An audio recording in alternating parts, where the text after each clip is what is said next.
দুনিয়া কামাই করা মানা নাই, দুনিয়া উপার্জন করা মানা নাই। তবে দুনিয়া উপার্জন করতে গিয়ে যদি আল্লাহ তাআলার নাফরমানি হয়ে যায়, এটা বড় ক্ষতির কারণ। উদাহরণ দিতে গিয়ে কবি বলেন, নৌকা চলার জন্য পানির প্রয়োজন, অনুরূপ যদি ওই পানিটা যদি নৌকার মধ্যে ঢুকে যায়, তাহলে ওই পানিটাই হয়ে যায় নৌকা ধ্বংসের কারণ। আপনি দুনিয়ায় চলতে আপনার সম্পদের প্রয়োজন, টাকার প্রয়োজন, আপনার ক্ষমতার প্রয়োজন, কারণ আপনি একজন নেককার মানুষ। আপনার যদি টাকা হয়, এই টাকা দিয়ে মানুষের কল্যাণ হবে, গরিবের উপকার হবে। আপনি ভালো মানুষ, আপনি যদি ক্ষমতাওয়ালা হন, আপনার ক্ষমতা দিয়া গরিব মানুষ উপকৃত হবে, দ্বীনের কল্যাণ হবে। এই ধরনের ক্ষমতা, এই ধরনের টাকার মালিক যারা, এদের জন্য এইগুলা হয়ে গেল নেয়ামত। উনি ওনার টাকার দ্বারা, ক্ষমতার দ্বারা মানুষের উপকার করে, দ্বীনের উপকার করে পরকালের সফলতার দিকে এগিয়ে যায়। আর কিছু মানুষ টাকা হয়, অন্যায় করে, ক্ষমতা পায়, অন্যায় করে। এই ক্ষমতা, টাকা পয়সা তাকে চিরন্তন ব্যর্থতার পথের দিকে নিয়ে যায়। সেজন্য আমাকে আপনাকে সফল হতে হবে, ব্যর্থ হলে হবে না।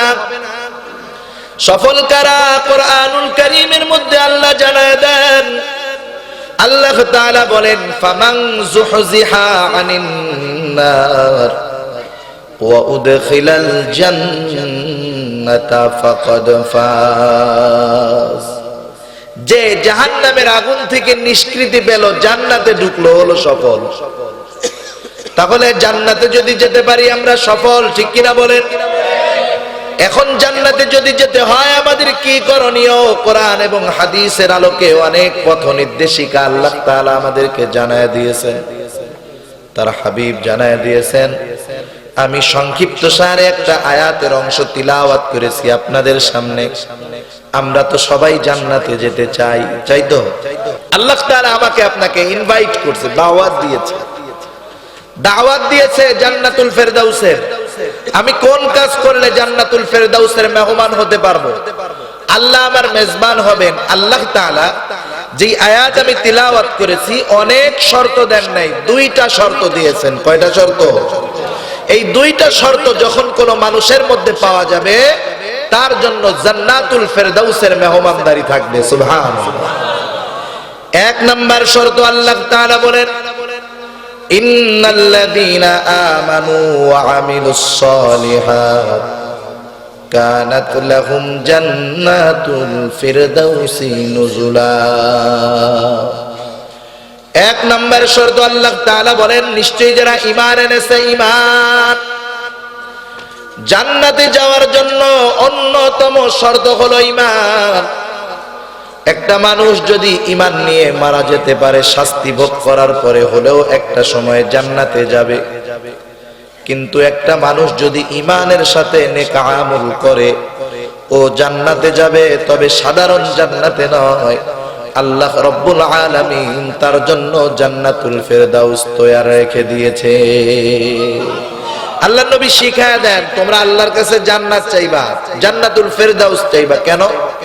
এটা আল্লাহ তাআলার আরশের নিচে, এবং আল্লাহ কয়েকটা বস্তুকে তার কুদরতি হাতে বানাইছেন। এর মধ্যে একটা হলো জান্নাতুল ফেরদাউসকে আল্লাহ তাআলা তার নিজ হাতে বানাইছেন। সুবহানাল্লাহ।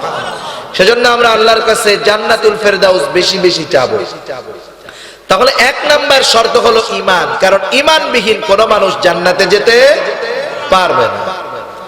দ্বিতীয় নাম্বার শর্ত হলো আল্লাহ তাআলা বলেন, ওয়া আমিলুস সালিহাত, নেক আমল। ঈমান এবং নেক আমল, এই দুইটা জিনিসের সমন্বয় যখন ঘটবে, জান্নাতের মেহমান হওয়া যাবে।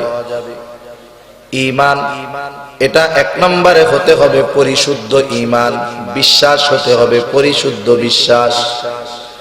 যেমন আমি বিশ্বাস করি আমার স্রষ্টা কে, আওয়াজ দিয়ে বলেন, আরো জোরে বলেন, আমার স্রষ্টা কে, আমার রিজিক দাতা কে।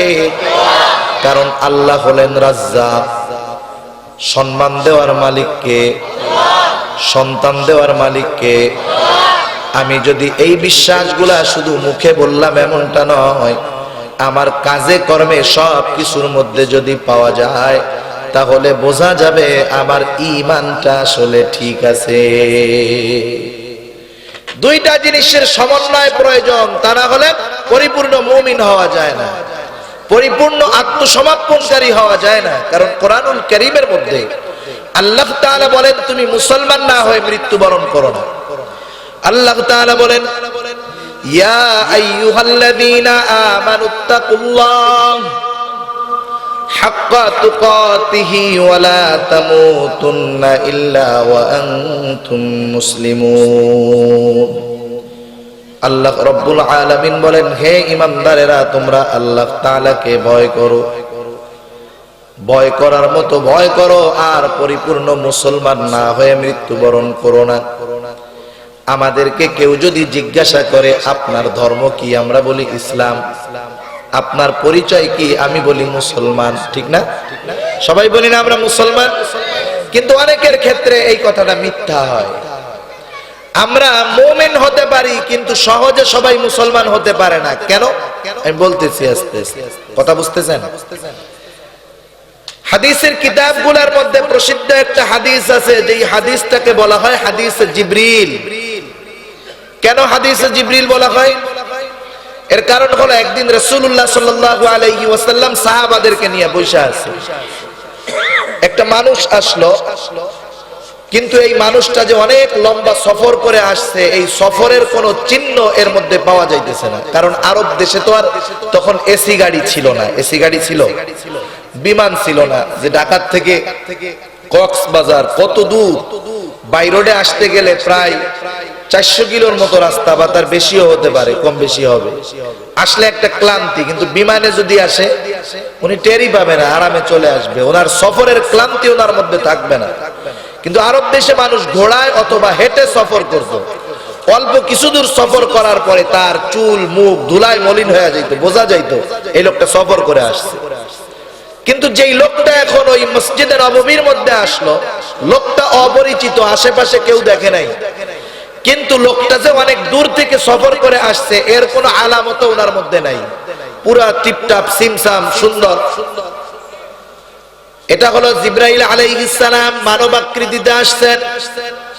আসার পরে আল্লাহর নবীর সামনে হাঁটু দুইটা গেড়ে সুন্দর মতো হাঁটুর সাথে হাঁটু মিলায় দিয়া বসছেন। কয়েকটা প্রশ্ন জিবরাইল আলাইহিস সালাম সাহাবাদের সামনে আল্লাহর নবীকে করছে। কিন্তু প্রশ্নকারী যে জিবরাইল এখনো কিন্তু সাহাবারা জানে না, নবী কিন্তু জানেন। এর মধ্যে একটা প্রশ্ন জিবরাইল আলাইহিস সালাম আল্লাহর নবীকে করেছেন, মাল ঈমান, ঈমান কি? নবী আমার বললেন, আল্লাহর প্রতি বিশ্বাস রাখা, ফেরেশতাদের উপরে বিশ্বাস রাখা, কিয়ামতের দিনের উপরে বিশ্বাস রাখা, রাসূলগণের উপরে বিশ্বাস রাখা। এই কথাগুলা নতুন কথা নয়। আমরা যখন একেবারে ছোট মক্তবে যখন যাইতাম এই কথাগুলা শুনতাম, সবার মুখস্থ ছিল। মক্তব আছে আপনাদের এদিকে? আছে। এই মক্তবগুলায় এগুলা আমাদের শিক্ষা দিচ্ছে। বর্তমানে গভর্নমেন্ট তো মাশাআল্লাহ ভাইজান বললেন, ইসলামী ফাউন্ডেশনের অধীনে অনেক জায়গায় এই মক্তব গণশিক্ষার কর্মসূচি চলতেছে। এগুলা ভালো একটা উদ্যোগ। যাই হোক, এই মক্তবের মধ্যে আমরা পড়তাম, আমানতু বিল্লাহি ওয়া মালাইকাতিহি ওয়া কুতুবিহি ওয়া রুসুলিহি ওয়াল ইয়াউমিল আখির ওয়াল কদরি খাইরিহি ওয়া শাররিহি মিনাল্লাহি তাআলা। কোন সিপারা কায়দার মধ্যে বেশি লেখা থাকতো ওয়াল বাসি বাদাল মাউত। এটা কি আপনারা পড়ছেন?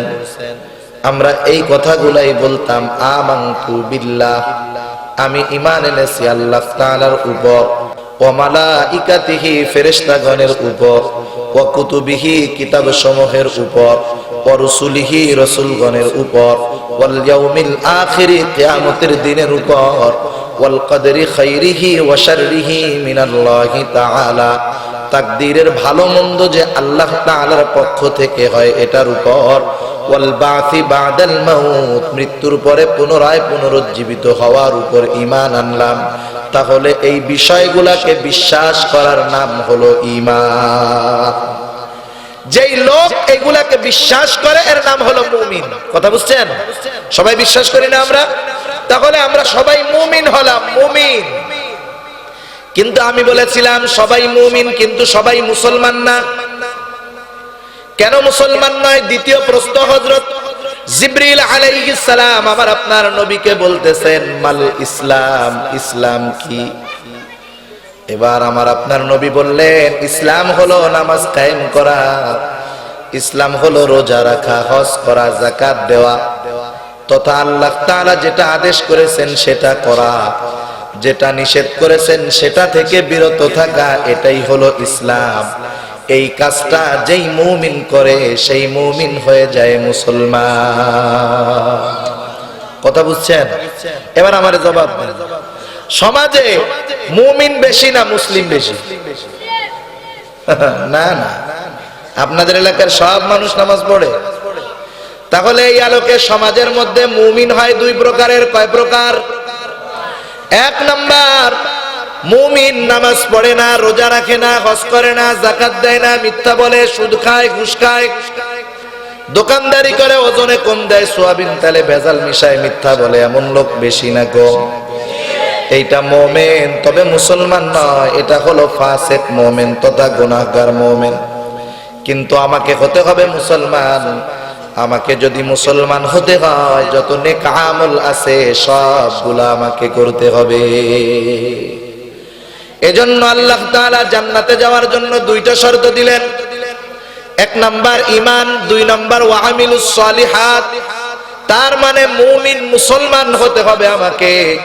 আমি যদি মুমিন মুসলমান তথা ঈমানের সাথে নেক আমল করতে পারি তাহলে আল্লাহ রাব্বুল আলামিন আমার জন্য জান্নাতুল ফেরদাউস তৈরি করে রাখছে।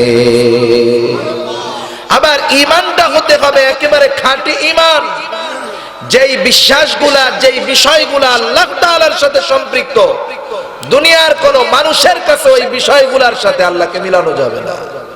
যেমন আমাদের দেশে আলহামদুলিল্লাহ এদিক দিয়ে কক্সবাজার অনেক ভালো, বাংলাদেশের অন্যান্য জায়গায় চট্টগ্রাম, সিলেট, ওই সব জায়গায় মাজারপন্থী শিরক এইগুলা বেশি।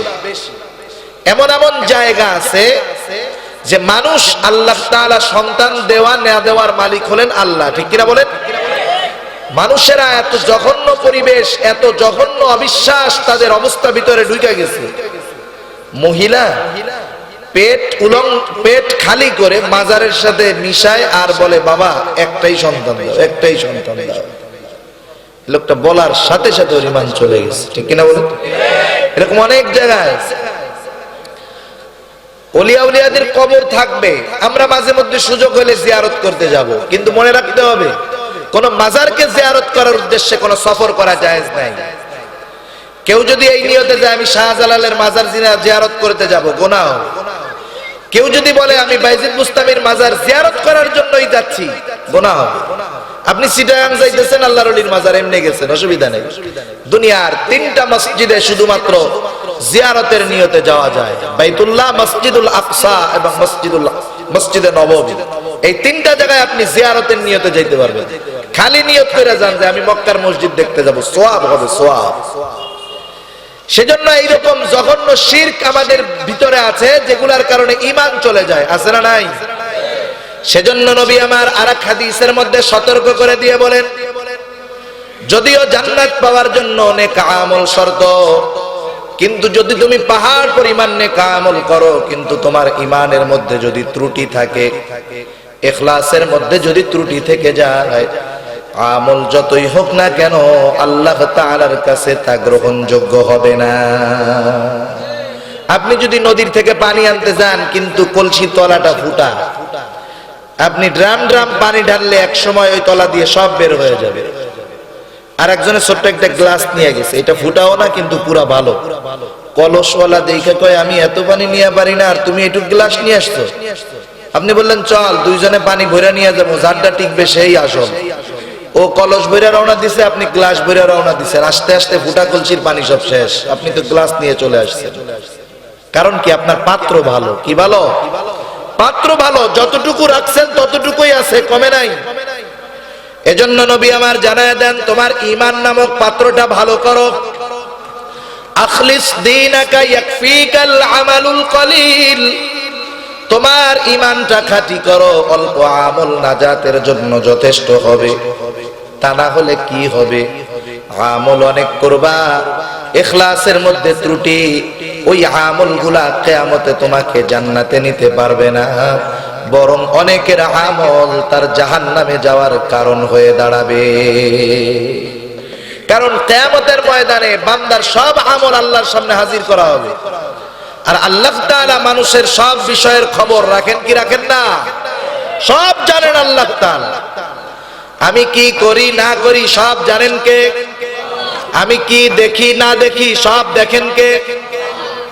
আল্লাহ তাআলা বলেন ইয়ালামু খাইনাতাল আয়ুন ওয়া মা তুখফিস সুদূর। আমি চোখের কি খেয়ানত করি? চোখের খেয়ানত বুঝেন? চোখের খেয়ানত, চোখ দিয়ে আমি যে খারাপটা দেখি, চোখ দিয়ে বেগানা নারী দেখি, এগুলা হলো চোখের খেয়ানত। চোখের গুনাহ, চোখের খেয়ানত। শুধু চোখের খেয়ানতের খবর আল্লাহ রাখেন না, বলেন ওয়া মা তুখফিস সুদূর, তোমার অন্তরের মধ্যে কি আছে সেই খবরও আমি আল্লাহর কাছে আছে। লুকানোর উপায় আছে? উপায় নাই। এখন আমি কোন উদ্দেশ্যে আমল করি, কার সন্তুষ্টির জন্য আমল করি, আল্লাহ জানেন কি জানেন না? সব আমল ঢালাই ভাবে আল্লাহর সামনে নেওয়া হবে। আল্লাহ তো জানেন কোন আমল আমার জন্য করছে আর কোনটা আমার জন্য করে নাই। আল্লাহ তাআলা বলেন ওয়াকাদিমনা ইলা মা আমিলু মিন আমালিন ফাজআলনাহু হাবাআম মানসুরা। আল্লাহ রাব্বুল আলামিনের সামনে যখন সব আমল উপস্থিত করা হবে, শুধুমাত্র যেই আমলগুলা আল্লাহর সন্তুষ্টির জন্য করা হয়েছে, ঈমান ঠিক ছিল তবে আমল কম, ওই আমলগুলা ব্যতীত আল্লাহ রাব্বুল আলামিন বাকি যত আমল আছে সবগুলাকে আল হাবাউল মানসুরে আল্লাহ পরিণত করে দিবে। আল হাবাউল মানসুর বুঝছেন এটার অর্থ কি? বুঝতে পারছেন? আল হাবাউল মানসুর হলো, কেমনে বুঝাই? টিনের ঘর আছে আপনাদের এদিকে? টিনের ঘরে মাঝে মধ্যে স্ক্রু খোলা হয়, মাঝে মধ্যে দুই একটা ছিদ্র থাকে, থাকে না? যখন প্রখর রোদ উঠে, ঘর দরজা জানালা সব আটকানো, চালের উপরে সূর্যের আলো যখন পড়ে, ওই যে চালের উপরে যে ছিদ্র থাকে, ছিদ্রের মধ্যে দিয়ে আলো ঘরে ঢুকে, দেখছেন না? আলোর একটা রেখা দেখা যায়। অন্ধকারের মধ্যে ওই আলোটার দাগের মধ্যে দেখা যায় হাজার হাজার অগণিত ময়লা উঠতেছে, দেখা যায় না? ওই ময়লা এই জায়গা ভরা, কিন্তু কি আলোর তীব্রতা নাই, এই জন্য দেখা যায় না। অনেক সময় অনেকের বিদেশ থেকে টর্চ লাইট আনে, চিকন আলো, পরিষ্কার রাস্তায় মারে, দেখা যায় যে আলোর মধ্যে শুধু ধুলা আর ময়লা, দেখা যায় না? এই ময়লা এই জায়গায় আছে কিন্তু দেখা যাইতেছে না, এমন ধ্বংস, এমন ক্ষুদ্র ধুলা এইগুলা।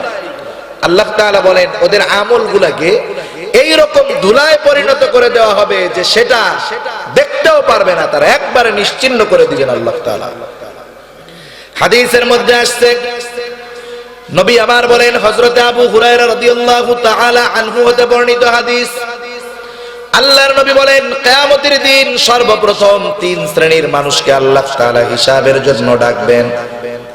এক নাম্বার, একজন শহীদকে আল্লাহ তাআলা ডাকবেন। শহীদ রক্তাক্ত অবস্থায় আল্লাহর সামনে উপস্থিত হয়ে যাবে। ওই লোকটাকে আল্লাহ তাআলা জিজ্ঞাসা করবে, কি ব্যাপার, এই অবস্থা কেন? শহীদ আল্লাহর কাছে বলবে, আল্লাহ, আপনার দ্বীন আপনার জমিনে কায়েম করার জন্য কাফেরদের বিরুদ্ধে জিহাদ করতে করতে আমি জীবনটা দিয়ে দিয়েছি। আল্লাহ তাআলা বলবেন, এত স্বাদের জীবন জিহাদ করতে করতে দিয়া দিলা, উদ্দেশ্য তোমার কি ছিল? ওই লোকটা তখন বলবে, আল্লাহ, মূল উদ্দেশ্য ছিল আপনার সন্তুষ্টি কামনা। আল্লাহ তাআলা বলবেন, না বান্দা, তুমি মিথ্যা বলতেছো, কারণ আমি আল্লাহ তোমার অন্তরের খবর জানি। তুমি জিহাদ করেছো এই উদ্দেশ্যে যাতে করে মানুষ তোমাকে বড় বীর বলে, বাহাদুর বলে, এই উদ্দেশ্যে জিহাদ করছো। দুনিয়ায় তুমি তা পেয়ে গেছো, দুনিয়ার মানুষ তোমাকে বীর বলেছে, বাহাদুর বলেছে। সুতরাং আজকে আমি আল্লাহর তরফ থেকে তোমার জন্য কিছু নাই, তুমি চলে যাও, তোমার ঠিকানা হলো চিরস্থায়ী জাহান্নাম। দুই নম্বরে আল্লাহ তাআলা একজন দানবীরকে ডাকবেন। আল্লাহ তাআলা জিজ্ঞাসা করবেন, ও গোলাম, এত কষ্টের উপার্জিত সম্পদ তুমি কোন কাজে ব্যয় করছো? ওই লোকটা বলবে, আল্লাহ, আপনার দেওয়া সম্পদ আমি মানুষের মধ্যে দান করেছি।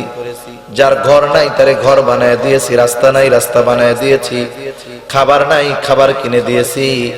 আল্লাহ তাআলা বলবেন, কোন উদ্দেশ্যে তুমি তোমার এই উপার্জিত সম্পদগুলা ব্যয় করেছো?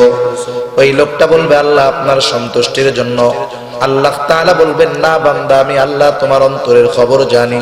তুমি দান করেছো যাতে করে দুনিয়ার মানুষ তোমাকে দানবীর বলে, সমাজ সেবক বলে, গরিবের বন্ধু বলে। যে উদ্দেশ্যে দান করছো দুনিয়ায় তুমি তা পেয়ে গেছো। সুতরাং আজকে আমি আল্লাহর তরফ থেকে তোমার জন্য কিছু নাই, তুমি চলে যাও, তোমার ঠিকানা হলো চিরস্থায়ী জাহান্নাম। 3 নম্বরে একজন কারি সাহেবকে ডাকা হবে। আল্লাহ জিজ্ঞাসা করবেন, এত সুন্দর সুললিত কণ্ঠে তুমি কোরআন তিলাওয়াত করতে কি উদ্দেশ্যে?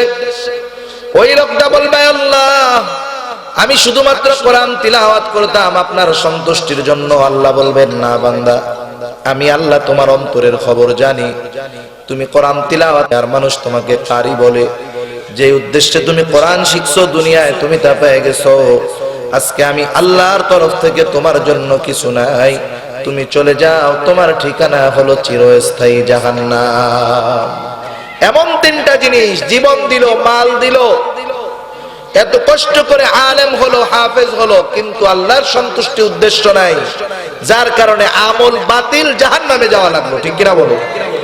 আমার আগে হযরত বলে গেছে না, যে ছোট ছোট নেক আমল যদি ইখলাসের সাথে হয় ওইটা নাজাতের কারণ হয়।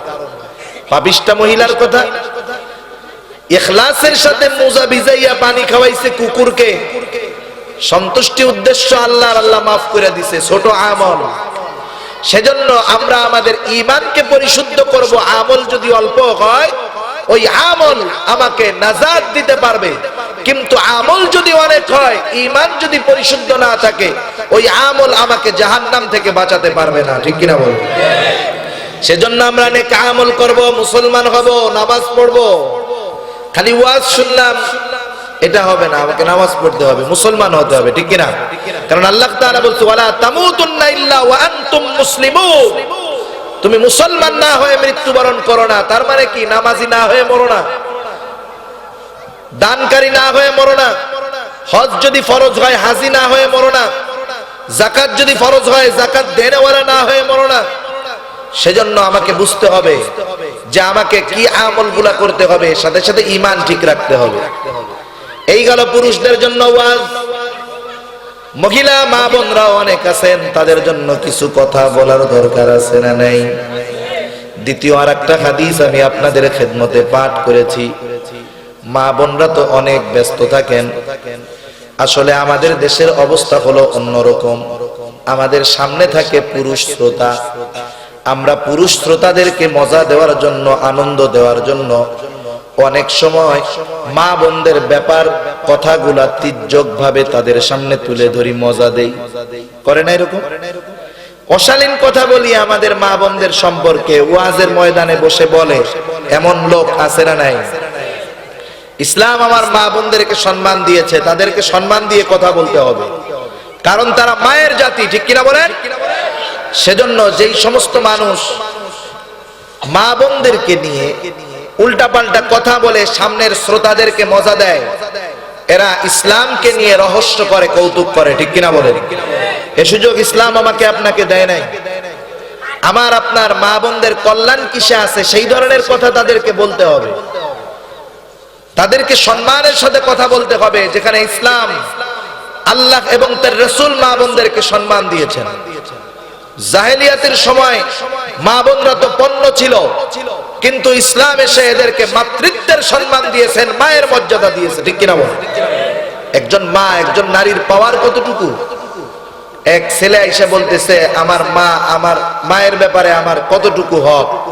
প্রথমে কার? আল্লাহর নবী বলতেছে তোমার মা। এরপরে আমার উপরে দায়িত্ব কার? তোমার মা। তারপরে কার? তোমার মা। তারপরে কার? বলে তোমার বাবা আর সবার।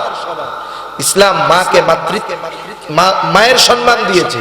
শুধু তাই নয়, ইসলাম প্রতিটা স্টেপ বাই স্টেপ আমার আপনার মা বোনদের জন্য নিরাপত্তার ব্যবস্থা করেছে। ঠিক কিনা বলে? দেখেন একটা মেয়ে যখন দুনিয়ায় আসে, জাহেলিয়াতের সময় যখন মেয়ে হতো তখন মানুষেরা মনে করতো যদি মেয়ে হয় মানুষে আমারে কি বলবে, লজ্জায় এই জীবন্ত মেয়ে শিশুকে তারা দাফন করে ফেলতো, মাটি চাপা দিয়ে ফেলতো। ইসলাম এসে বলল না, তোমার প্রথম সন্তান যদি কন্যা হয় তুমি সৌভাগ্যশীল। সুবহানাল্লাহ। শুধু তাই না, আল্লাহর নবী বললেন যার দুইটা মেয়ে আছে এই দুইটা মেয়েকে দিন শিক্ষা দিল, দিনদার বানালো, দুইটা দিনদার ছেলের সাথে বিবাহ দিয়ে দিল, সে দুইটা জান্নাতের মালিক হয়ে গেল। আর একজন সাহাবী হয়তো তার মেয়ে দুইটার বেশি ছিল, ও চিন্তা করতেছে গায়রে মেয়ে তো তিনটা, দুইটার কথা বললো, তিনটার কথা তো আর বলে নাই। আল্লাহর নবী বললেন, আল্লাহর নবীকে সে জিজ্ঞাসা করলো, ইয়া রাসূলুল্লাহ যদি তিনটা হয়, বলে সে যদি তিনটা মেয়েকে দিন শিক্ষা দেয় আর তিনটা দিনদার পাত্রের হাতে তুলে দেয় তাহলে সে তিনটা জান্নাতের মালিক হয়ে গেল। যতগুলা হবে ততগুলা, যতগুলা হবে ততগুলা, কোনো অসুবিধা নেই। কত সম্মান নারীকে আল্লাহ তাআলা দিয়েছে। এই মেয়ে যখন জন্ম নিবে দুনিয়ায়, এই মেয়েটার বিবাহ হওয়ার আগ পর্যন্ত এই মেয়ের সব কিছুর ব্যবস্থাপনা, নিরাপত্তা, খাদ্য, বস্ত্র, চিকিৎসা, বাসস্থান, নিরাপত্তা সব কিছুর দায়িত্ব তার বাবার, ঠিক কিনা বলুন? যখন এই মেয়েটার বিবাহ হবে সে স্বামীর ঘরে যাবে, এইবার ওই স্বামীর উপরে তার খাদ্য, বস্ত্র, চিকিৎসা, বাসস্থান সহ নিরাপত্তার দায়িত্ব স্বামীর। স্বামী দুনিয়া থেকে চলে গেছে, আল্লাহ তাআলা একটা সন্তান দিয়েছে। বার্ধক্যকালে যখন এই মহিলা স্বামী নাই, ইসলাম এবার তার সন্তানকে বলতেছে, এই সন্তান এই মার খাদ্য, বস্ত্র, চিকিৎসা, বাসস্থান সকল প্রকার নিরাপত্তার দায়িত্ব হলো তুমি সন্তানে। এত সিকিউরিটি এবং সেফটি দিয়েছে ইসলাম নারীকে, এত সম্মান দিয়েছে নারীকে। আমাদের দেশে অনেক সময় কোন মেয়ের বিবাহ হওয়ার পরে কোন কারণে যদি বিবাহ বিচ্ছেদ ঘটে, মানে সে যখন বিধবা হয়, বিধবা হওয়ার পরে যখন সে পুনরায় বাবার বাড়ি আসে, আমাদের সমাজের অনেক মানুষ খারাপ মনে করে, ঠিক কিনা বলেন? অনেক বাবা কন্যাটারে তখন একটু বোঝা মনে করে, অনেক ভাই বোনটাকে খারাপ মনে করে। না না, ইসলাম এটা বলে নাই। ইসলাম বলেছে ওই মেয়ের যতদিন বিবাহ না হবে পুনরায়, বিবাহের আগে যেমন তার বাবার উপরে, ভাইয়ের উপরে তার খাদ্য, বস্ত্র, চিকিৎসা, বাসস্থান, নিরাপত্তার দায়িত্ব ছিল, এখন আবারও দায়িত্ব তাদের উপর। সুবহানাল্লাহ।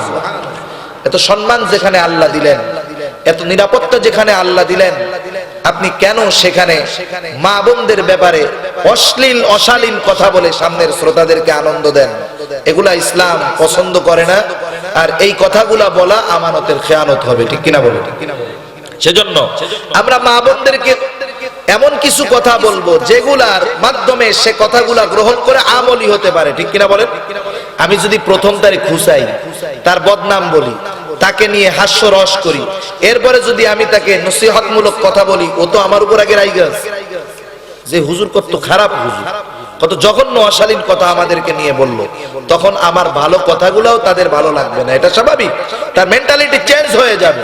কিন্তু যখন আমি দরদ নিয়ে, মায়ের সম্মান নিয়ে তাকে কথা বলবো, বোন মনে করে আমি যখন তাকে কথাগুলা বলবো, তখন সে আমার কথাগুলা ভাই হিসাবে নেবে। আমি যখন মা মনে করে কথাগুলা তাকে বলবো, সে আমাকে সন্তান মনে করে আমার কথাগুলা গ্রহণ করবে। হয়তো সব কথা মানতে পারবে না, একটা দুইটা কথা হলেও আমল করবে, ঠিক কিনা বলো? সেজন্য আমরা মা বোনদের ব্যাপারে সম্মান রেখে কথা বলতে হবে। যেখানে ইসলাম এবং আমার আপনার নবী মা বোনদেরকে সম্মান দিয়েছেন, আমাকে তো দিতেই হবে, ঠিক কিনা বলেন? এখন এই মা বোনদের জন্য কোন ধরনের আমল?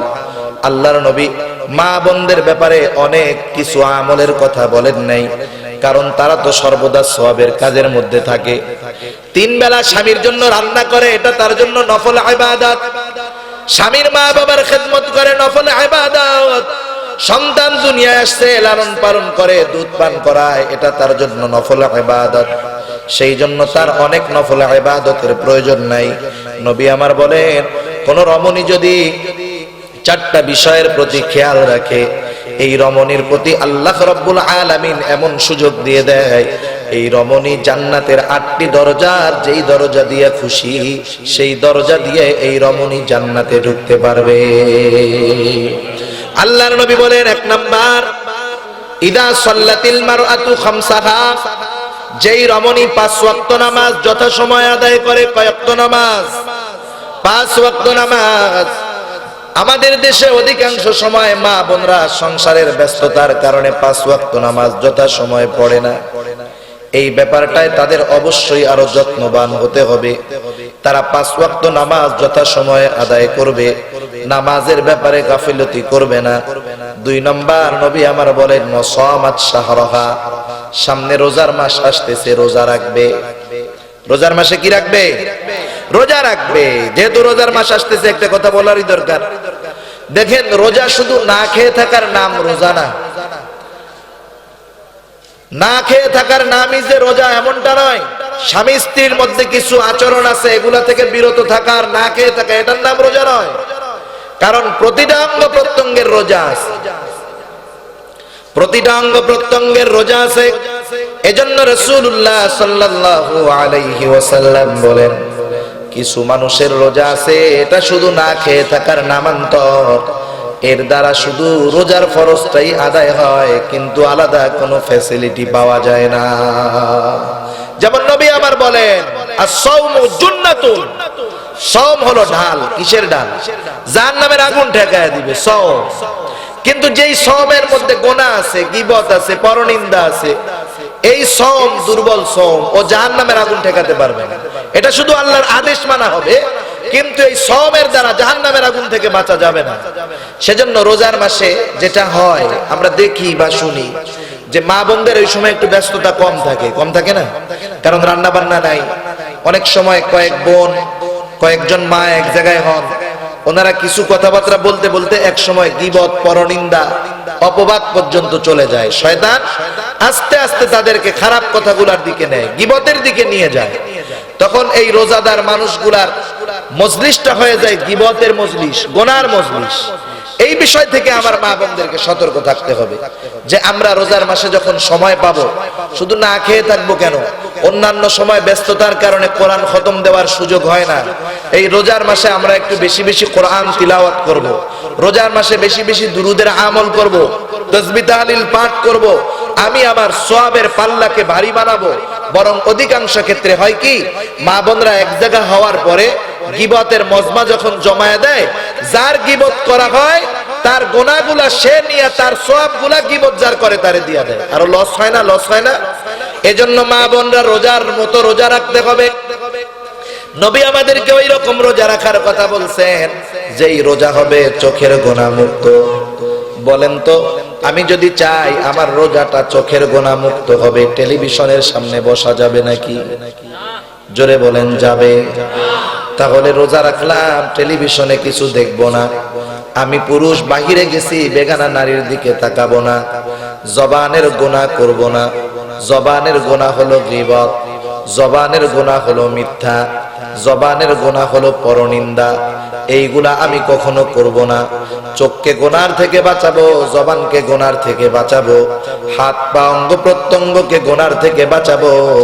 এরপরে যদি আমি না খেয়ে থাকি, রোজা রাখি, এই রোজা এমন রোজা হবে যেই রোজা আমাকে জাহান্নামের আগুন থেকে বাঁচায় দিবে।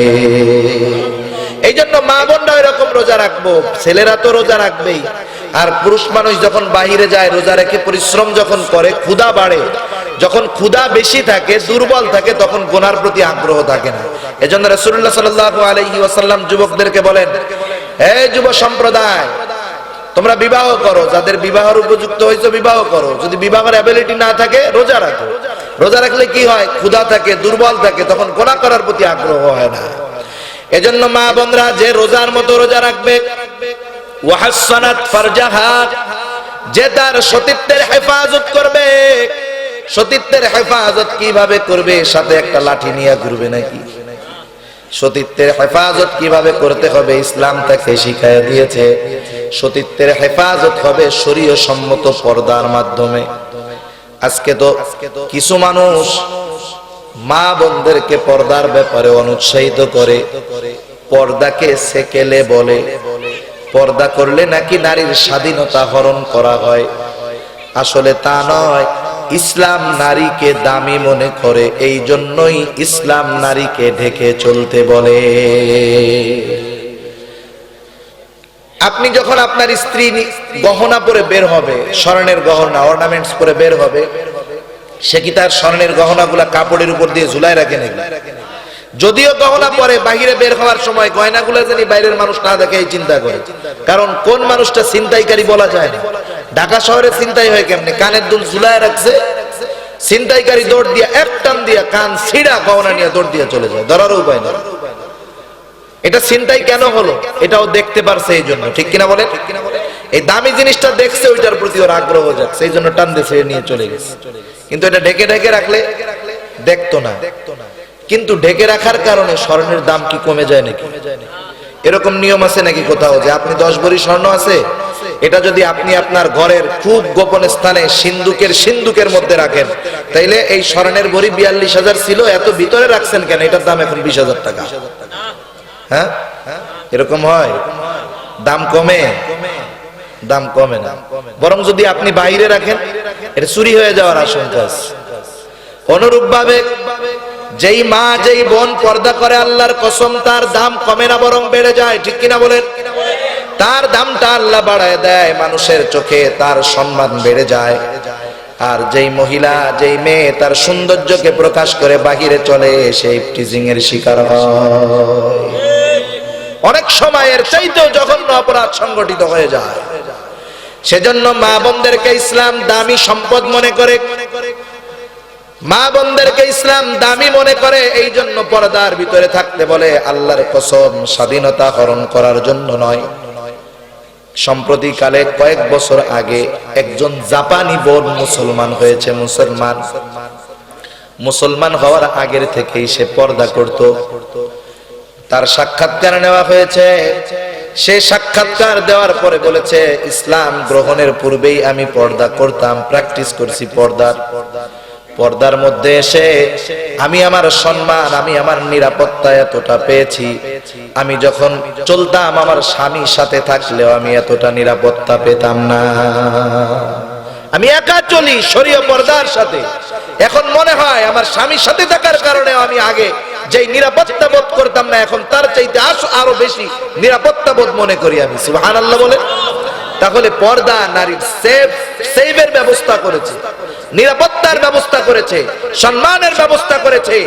কারণ রাসূলুল্লাহ সাল্লাল্লাহু আলাইহি ওয়াসাল্লামের জামানা আর পর্দা এটা হলো অভিজাত নারীদের প্রতীক। যেই নারীরা বেপর্দায় চলতো এদেরকে খারাপ মহিলা অথবা দাসী মনে করত আগের মানুষ। অভিজাত পরিবারের মহিলারা পর্দায় চলতো, আপনারা দেখছেন কিনা জানি না। গ্রাম অঞ্চলে অনেক আগে ছিল, এখন নাই। বংশীয় ঘরের মেয়েরা কেমনে বের হইতো পালকির মধ্যে, ওই পালকি আবার কাপড় দিয়ে ঢাকা থাকতো, কত ঢেকে বের হইতো। রিক্সা 3-4টা পর্দা দিয়ে ঘিরা, এরপরে রিক্সায় যাইতো। এটা অভিজাত্যের প্রতীক, সম্মানের প্রতীক, নিরাপত্তার প্রতীক, ঠিক কিনা বলেন? সেজন্য ইসলাম চায় নারীর নিরাপত্তা, ইসলাম চায় নারীর সম্মান। আর জাহেলিয়াতের এই কালচারকে পুনরায় আধুনিক ভাবে আমাদের সামনে আনার জন্য কিছু নারীবাদী নামের শয়তান মা বোনদেরকে স্বাধীনতার কথা বলে বেপরদায় নিতে চায়, ঠিক কিনা বলেন? শুনেন, আমরা বলি যে নারী ছিল ভোগের পণ্য, আগের কথা বলা হয়। আধুনিক সমাজেও তাই। কি করে? আপনি একটা সাবান, একটা পেস্ট যেখানেই যান, শহরের বড় বড় বিলবোর্ড, আমার মতো হুজুর দিয়া ভরা, কি বলেন? হ্যাঁ, শহরে বড় বড় বিলবোর্ড দেখছেন না? নাই কক্সবাজার শহরে ওই বিলবোর্ডের মধ্যে হুজুরের ছবি দেওয়া। কার ছবি দেওয়া? সাবানের গায়ে কার ছবি? শ্যাম্পুর গায়ে কার ছবি? পেস্টের গায়ে কার ছবি? টিস্যু পেপারের গায়ে ও মেয়ের ছবি দিয়ে রাখছে। কারে দিয়ে ব্যবসা করতেছে? নারীকে আধুনিক পদ্ধতিতে ব্যবসা করাইতেছে, তারে দিয়া ভোগের পণ্য বানায় ফেলছে। তাহলে বুঝেন, এটা বুঝে না। মডেলিং এর নামে এদেরকে সামনে এনে এদেরকে দিয়ে ব্যবসা করে যাইতেছে। কক্সবাজার বড় বড় হোটেল আছে, রিসিপশনে আছে না? কেন সুন্দর চেহারার মেয়েদেরকে কেন রাখছে? ক্লায়েন্ট জানি আকৃষ্ট হয়ে আবার এখানে আসে। বুঝেন নাই? এগুলা শয়তানের ফাঁদ, এগুলা তাদেরকে দিয়ে ব্যবসা করাইতেছে। অথচ ইসলাম বলে না, নারী থাকবে ঘরের মধ্যে রানীর মতো, আর পুরুষ মানুষ গোলামের মতো খাইটা এনে নারীর হাতে দিবে, ঠিক কিনা বলে? ইসলাম এটা করাতে চায়। আর নারী বলে তুমিও যা করবা আমিও তাই করব। এটা আধুনিক সুরতে জাহেলিয়াতের আগমনের একটা পদ্ধতি।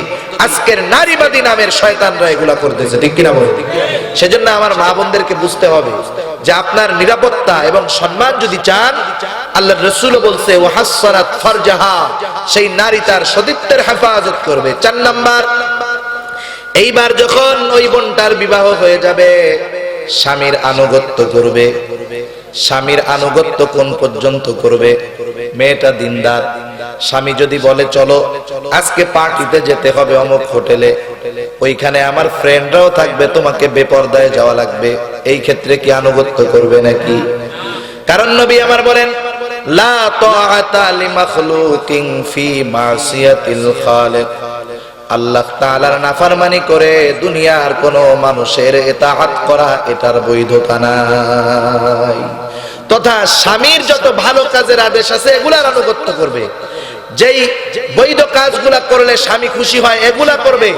কিন্তু স্বামী যদি এমন কিছু বলে যাতে গুনাহ হবে, আল্লাহ এবং তার রাসূল বেজার হবে, এমন কোন কাজ মা বোন করবে না, এটার প্রতিবাদ করবে, ঠিক কিনা বলে? ইসলাম তাকে অধিকার দিয়েছে যে কোন স্বামী যদি তাকে এমন কিছু বলে যেটা শরীয়ত পরিপন্থী, এই ক্ষেত্রে সে প্রতিবাদী রূপে স্বামীর সামনে আবির্ভূত হতে পারবে, এ ব্যাপারে ইসলাম তাকে অনুমতি দিয়েছে, এটা মনে রাখতে হবে আমাকে। আর স্বামীর সাথে সদাচরণ করবে। স্বামী যদি দিনদার হয় আর এই স্বামী যদি তার স্ত্রীর আচরণে খুশি হয়ে যায়, আল্লাহর নবী বলেন এই রমণীর জন্য আল্লাহর তৈরি জান্নাত তৈরি রয়েছে। সেজন্য মা বোনরা স্বামীর সাথে ভালো আচরণ করব, তাহলে স্বামীর কাছে প্রিয় হওয়া যাবে। শুধু চেহারা দিয়ে প্রিয় হওয়া যায় না, সৌন্দর্য দিয়ে প্রিয় হওয়া যায় না। যায়? জোরে বলেন যায়? যায় না। কেন যায় না দেখেন, খাদিজাতুল কুবরা রাদিয়াল্লাহু তাআলা আনহার বয়স 40, আমার আপনার নবীর বয়স 25। রাসূলুল্লাহ সাল্লাল্লাহু আলাইহি ওয়াসাল্লামকে আল্লাহ তাআলা দুনিয়ার শ্রেষ্ঠ পৌরসত্ব দান করেছেন। আল্লাহ তাআলা দুনিয়ার শ্রেষ্ঠ আখলাক আমার আপনার নবীকে দান করেছেন। আল্লাহর নবীকে প্রস্তাব দেওয়া হয়েছে, কাফেরেরা বলছে মুহাম্মদ তুমি চুপ করে বসে থাকো, লা ইলাহা ইল্লাল্লাহর দাওয়াত দিবা না, আরবের সমগ্র সুন্দরী নারীগুলা তোমার পায়ের কাছে এনে রাখা হবে। বিশ্বনবীকে প্রস্তাব দেওয়া হয়েছে। আল্লাহর নবী প্রস্তাব তো মানবেনই না, ডিনাই করছেন না। तमाम জাহান দুনিয়া যদি আমার পায়ের সামনে এনে দাও তবু আমি আমার দাওয়াতি কাজ থেকে একটুও পিছনে যাব না। একটা সময় খাদিজাতুল কুবরা রাদিয়াল্লাহু তাআলা আনহার সাথে আল্লাহর নবীর বিবাহ হলো। ইতিহাস তো লম্বা, এটা বলা উদ্দেশ্য না। বয়স 40, আল্লাহর নবীর বয়স 25, পুরাপুরি যুবক। আর খাদিজাতুল কুবরা রাদিয়াল্লাহু তাআলা আনহা তখন প্রৌঢ়ত্বে চলে গেছে। আল্লাহর নবী খাদিজাতুল কুবরা রাদিয়াল্লাহু তাআলা আনহার সাথে 25 বছর সংসার করেছে। 25 বছর। এই 25 বছরের মধ্যে শুধুমাত্র একজন স্ত্রী ছিল, খাদিজাতুল কুবরা রাদিয়াল্লাহু তাআলা আনহা। একটা মেয়েকেও এর মধ্যে নবী বিবাহ করেন নাই, একজনের সাথেই সংসার করেছেন। আল্লাহর নবীর যতগুলা সন্তান হয়েছে সব মা খাদিজাতুল কুবরা রাদিয়াল্লাহু তাআলা আনহার গর্ভেই আল্লাহ দিয়েছেন। এই খাদিজাতুল কুবরা কেমন ত্যাগ করেছে নবীর জন্য। যখন আল্লাহর নবীর সাথে বিবাহ হয়েছে ওই সময় খাদিজাতুল কুবরা ছিলেন আরবের অন্যতম শ্রেষ্ঠ ধনীদের একজন। বিবাহের সাথে সাথে আল্লাহর নবীর কাছে তার সব সম্পদ দিয়ে দিয়েছেন। নবী গরিব দুঃখীর মাঝে বিলু করে দিয়েছেন। এই খাদিজাতুল কুবরা কেমন সম্মান পেয়েছে। ইসলামের প্রথম মুসলমান হলেন খাদিজাতুল কুবরা রাদিয়াল্লাহু তাআলা আনহা। ঐতিহাসিকগণ বলেন দাওয়াতি কাজে আল্লাহর নবীর সহযোগিতার ক্ষেত্রে খাদিজাতুল কুবরার যেই অবদান এটা দুনিয়ার অন্য কারো আর নাই। কারণ আল্লাহর নবীর সহযোগী খাদিজাতুল কুবরা তখন ছিলেন যখন দুনিয়ার মধ্যে কেউ মুসলমান নয়। যখন ওহী আসলো আমার আপনার নবীর কাছে, নবুয়াতি পেলেন, সর্বপ্রথম যখন স্ত্রীর কাছে আসলেন কাঁপতে কাঁপতে আয়েশা বলতেছে যে আমাকে মনে হয় শয়তানে আসর করছে। জিবরাইল আমিন চাপ দিছে না, ইকরা বিসমি রাব্বিকাল্লাযী খলাক, পড়ো। একবার দুইবার তিনবার বলে পড়ো, বলে আমি তো পড়তে পারি না, আমি তো কারি না, আমি কিভাবে পড়ব। এক চাপ দিছে, চাপ দিয়ে পড়ো ইকরা বিসমি রাব্বিকাল্লাযী খলাক, খলাকাল ইনসানা মিন আলাক, ইকরা ওয়া রাব্বুকাল আকরাম আল্লাযী আল্লামা বিল কলম। আল্লামাল ইনসানা মা লাম ইয়ালাম, এক চাপ দিছে। আল্লাহ নবী ভয় পেয়ে গেছে, কাঁপতে কাঁপতে ঘরে চলে আসছে। প্রথম তো বুঝতে পারেন না, আয়েশা বলতেছে এই অবস্থা, কাঁপতেছে আর বলতেছে আমাকে মনে হয় শয়তানে আসর করছে। সাথে সাথে খাদিজাতুল কুবরা রাদিয়াল্লাহু তাআলা আনহা বলেন, না, আপনাকে শয়তানে আসর করতে পারে না। কেন? কারণ আপনি আত্মীয়তার সম্পর্ক ঠিক রাখেন, আপনি ইয়াতিম মিসকিনকে ভালোবাসেন, আপনি গরিবকে ভালোবাসেন, অসহায়কে কাপড় দেন, অন্ন দেন, এটা হতে পারে না। দেখুন স্ত্রীর কতটা সহযোগিতা তার মধ্যে ছিল। আরাকা বিন নাওফেলের কাছে নিয়ে গেল, যখন ঘটনা বর্ণনা করলো, আরাকা বিন নাওফেল খাদিজাতুল কুবরা রাদিয়াল্লাহু তাআলা আনহার চাচতো ভাই, উনি বলতেছেন শুনেন, আপনার কাছে ওই পবিত্র জিনিসটা আসছে যেটা নবী মুসার কাছে আসতো, মানে জিবরাইল আলাইহিস সালাম। আপনার উপরে অনেক বিপদ আসবে, মানুষেরা আপনাকে বিতাড়িত করে দিবে, কষ্ট দিবে। আরাকা বিন নাওফেল বলেন, হায় রে, আমি যদি তখন বেঁচে থাকি আপনার সহযোগী হব, কিন্তু বেচারা কিছুদিন পরে মারা গেল। দেখুন এত বিপদের কথা শুনে আসার পরেও ঘরের স্ত্রী একটু বিচলিত হন নাই, বরং প্রতিটা পদক্ষেপে খাদিজাতুল কুবরা আমার আপনার নবীকে সব সময় আশ্বাস দিয়েছেন, সান্ত্বনার বাণী দিয়েছেন, সহযোগী হিসাবে থেকেছেন। কেমন সহযোগিতা করছেন দেখেন। এই সহযোগিতার ফলে আল্লাহ রাব্বুল আলামিন জিবরাইল মারফত খাদিজাতুল কুবরার জন্য সালাম পাঠাইছেন। সুবহানাল্লাহ, আল্লাহ সালাম পাঠাইছে। স্বামীর ইতাআত কেমন করছে। আল্লাহর নবী দিনের কাজে বাহির হইতেন, রাতে গভীর রাত হতো ফিরতে। একটা দিন আল্লাহর নবীর একবারের বেশি দুইবার টোকা দেওয়া লাগে নাই। আল্লাহর নবী দরজা টোকা দেওয়ার সাথে সাথে মা খাদিজাতুল কুবরা দরজা খুলে দিতেন। আল্লাহর নবী জিজ্ঞাসা করতেন, ও খাদিজা, তুমি কি ঘুমাও নাই? খাদিজা বলতো, ইয়া রাসূলুল্লাহ, আপনি দিনের কাজে বাহিরে আছেন, কত দুশমন আপনার, আপনি বাহিরে আর আমি নিশ্চিন্তে ঘরে ঘুমাবো, এটা কেমন করে হতে পারে?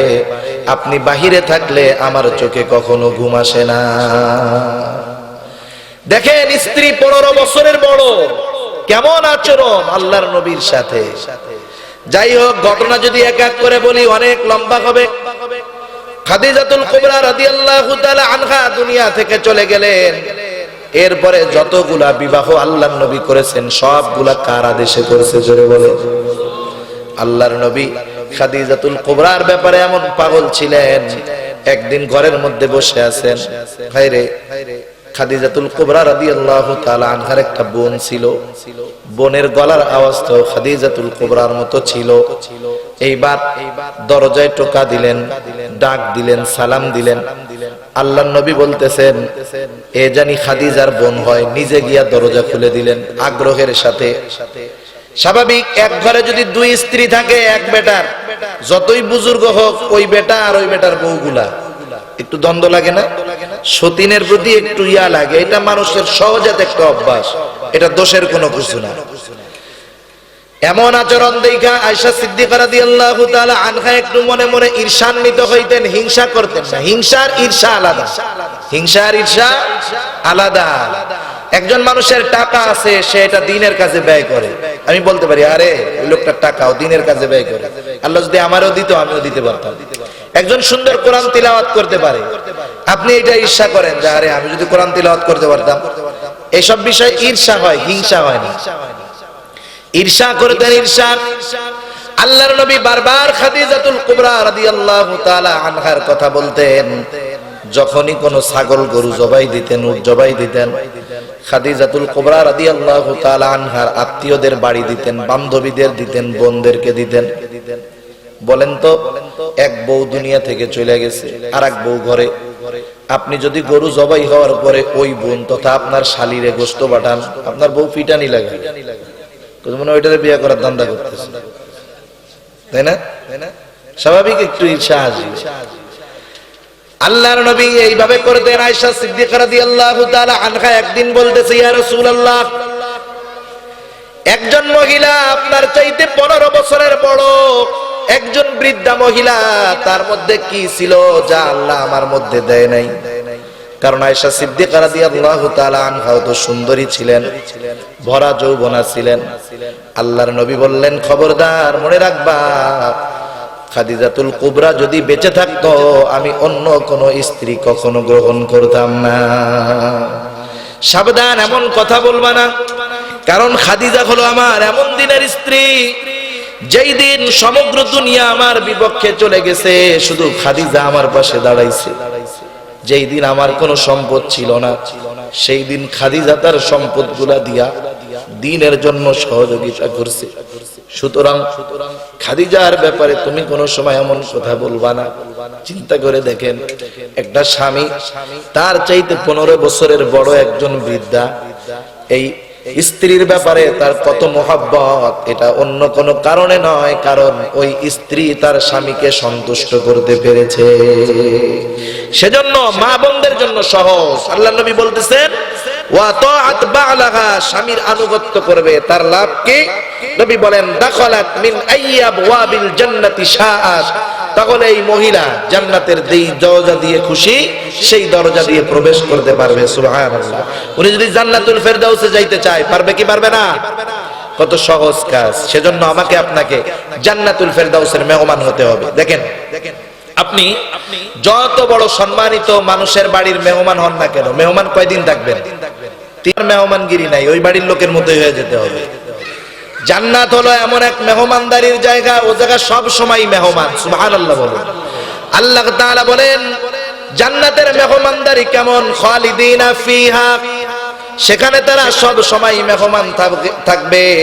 লা ইয়াবগুনা আনহা হিওয়ালা, মেহমান কোন বাড়ির যদি আমি আপনি মেহমান হই, চিন্তা করি আজকে একদিন, 2 দিন, 3 দিন মেহমান, এরপরে তো শেষ, এরপরে তো চলে যেতে হবে।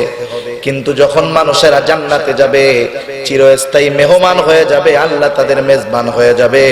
কোন মানুষের মধ্যে এমন চিন্তাও আসবে না যে হয়তো জান্নাত থেকে আমাকে বাহির হয়ে যেতে পারে, মানুষের অন্তরে এমন চিন্তাও আসবে না। আর ওইখানে কি থাকবে? ওইখানে এমন কিছু থাকবে, আল্লাহ তাআলা বলেন তোমার মনে যা চায় ওইখানে আল্লাহ তাআলা সব কিছুর ব্যবস্থা রেখে দিয়েছে। তার মানে জান্নাতে আপনি যাবেন, মেহমান তার মন মতো খাবে, মেজবান যা খাওয়াবে তা না। বুঝেন নাই? আপনার মন যা চাবে আপনি তাই খাইতে পারবেন। এখন বলেন, আমি যদি ওই জান্নাতে যেতে পারি তাহলে সফল না বিফল? এই সফলতা নারী পুরুষ সবাই চায় না? সবাই চায়। এই জন্য আমাকে আপনাকে সফল হতে হবে। জান্নাতে গেলেই সফল হওয়া যায়। আর সবচাইতে বড় সফল তো সে যে জান্নাতুল ফেরদাউসের মেহমান হতে পারে। তাহলে জান্নাতুল ফেরদাউসের মেহমান হলে কি করতে হবে? আল্লাহ তাআলা বলেন ইন্নাল্লাযীনা আমানু ওয়া আমিলুস সালিহাত কানাত লাহুম জান্নাতুল ফেরদাউসি নুজুলা। কয়টা শর্ত? 2টা শর্ত। 1 নাম্বার ঈমান, 2 নাম্বার নেক আমল। নেক আমল গ্রান্টেড হবে তখন, ঈমান খাঁটি থাকবে যখন। ঈমান যদি খাঁটি হয়, নেক আমল অনেক লাগবে না। নবী বলেন আখলিস দীনাকা ইয়াকফিকাল আমালুল কলিল, ঈমান খাঁটি করো, অল্প আমল জান্নাতে যাওয়ার কারণ হয়ে যাবে। মা বোনদেরকে আল্লাহ বলতেছে 4টা কাজ করো। তুমি 1 নাম্বার তুমি 5 ওয়াক্ত নামাজ যথাসময়ে পড়ো। 2 নাম্বার রমজানের রোজা যথাযথভাবে রাখো। সতীত্বের হেফাজত করো, স্বামীর আনুগত্য করো। যেই দরজা দিয়া খুশি সেই দরজা দিয়া জান্নাতে ঢুকতে পারবা। আল্লাহ সুবহানাহু ওয়া তাআলা আমাদেরকে চূড়ান্ত দিনের চূড়ান্ত সফলতা দান করুক। জোরে বলেন আমিন। ওয়া আখিরু দাওয়ানা আলহামদুলিল্লাহি রাব্বিল আলামিন।